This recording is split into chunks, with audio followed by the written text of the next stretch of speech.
OBC मधूनच मराठा समाजाला आरक्षण हवं या मागणीसाठी जरांगे मुंबईत आंदोलन करणार आहेत। त्यामुळे ओबीसी संघटना देखील अलर्ट झाल्यात। ओबीसींच्या आरक्षणाला धक्का लावणार नाही हे मुख्यमंत्र्यांनी लिहून द्यावं अशी मागणीच आता ओबीसी महासंघानं केली आहे। पाहूया त्या संदर्भातला हा रिपोर्ट। 58 लाख नोंदी सापडल्या, आता आधार झाला, कायदा पारित करावा लागतोय, आता पर्यायच नाहीये। ओबीसी समाजातल्या जे काही 94-95 आमदार आहेत त्यांना माझी विनंती राहील की आधी त्यांनी रस्त्यावर यायचं तर मग त्यांच्या पाठीमागे आम्ही जाऊ।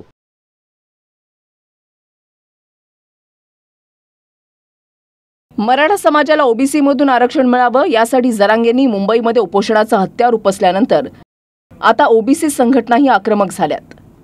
मराठा समाजाला ओबीसीतून आरक्षण देणार नाही हे मुख्यमंत्री फडणवीसांनी लिहून द्यावं अशी मागणी ओबीसी महासंघाचे अध्यक्ष बबनराव तायवाड यांनी केली आहे। आम्ही माननीय मुख्यमंत्र्यांना निवेदन देऊ की जशी मागच्या वेळेस आपण आम्हाला चर्चेला बोलावलं होतं त्याच प्रकारे यावेळेस सुद्धा चर्चेला बोलवून पुन्हा आम्हाला एकदा आश्वस्त करावं लेखी की आम्ही कुठल्याही परिस्थितीत ओबीसीच्या आरक्षणाला धक्का लावणार नाही आणि मराठा जातीला ओबीसीतून आरक्षण देणार नाही। नुसतं बोलून चालणार नाही। तुमचा डीएनए ओबीसी असेल तर आमचं आरक्षण कसं सुरक्षित आहे एवढंच आम्हाला सांगा।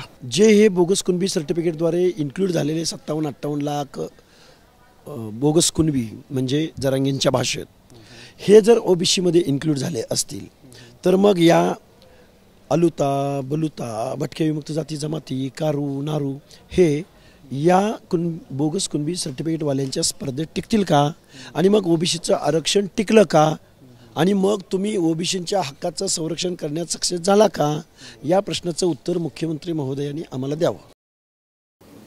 गिरीश महाजन साहेब त्यावेळेस म्हणले होते, जरांगे पाटील तुमची मागणी मराठा आणि कुणबी एकेजीआर काढा। कसा काढायचा आधार नसल्यावर कायद्याला आधार लागतो। पटलं मराठ्याला, ठीक आहे। ते म्हणले समिती नेमतो, नेमली।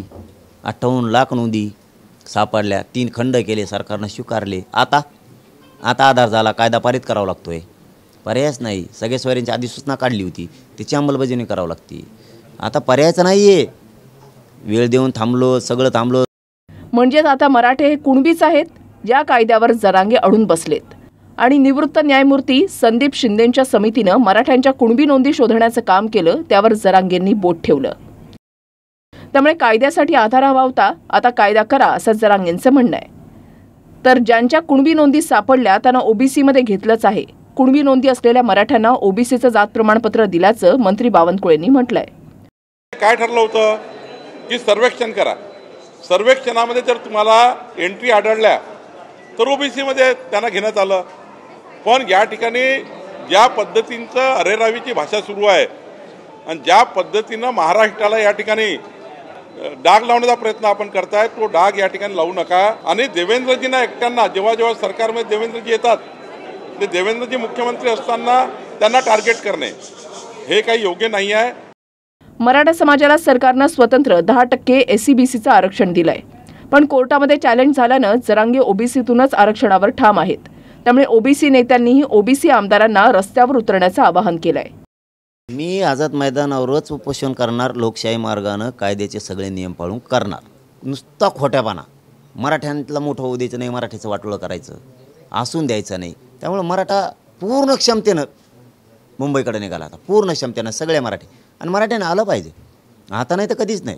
मी तर ओबीसी समाजातल्या जे काही 94-95 आमदार आहेत त्यांना माझी विनंती राहील की आधी त्यांनी रस्त्यावर यायचं तर मग त्यांच्या पाठीमागे आम्ही जाऊ आणि मग समाजाला एक ताकद मिळेल। मागच्या वेळेस नागपूरला, चंद्रपूरला, ठाण्याला इतर ठिकाणी जेव्हा आम्ही मोर्चे काढले होते तेव्हा बहुतांश ओबीसी आमदार त्याच्यामध्ये सहभागी झाले होते आणि त्याच्यामुळे लोकांना हिंमत आली होती।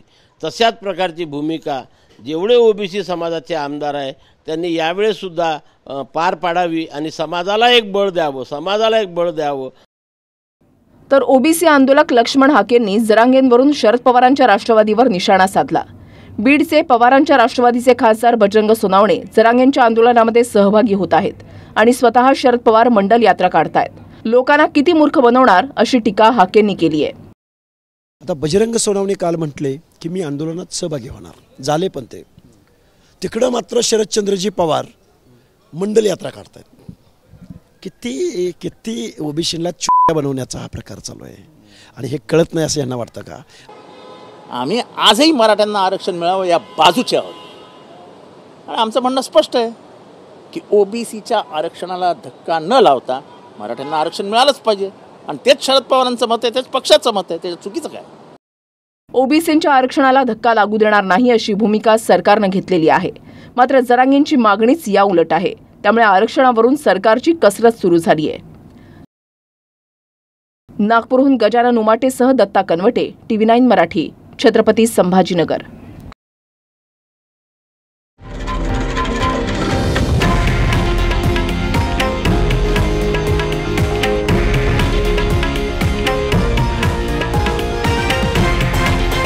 हे आहे देशातील नंबर 1 न्यूज नेटवर्क आणि आपण पाहत आहात TV9 मराठी, एकमेव.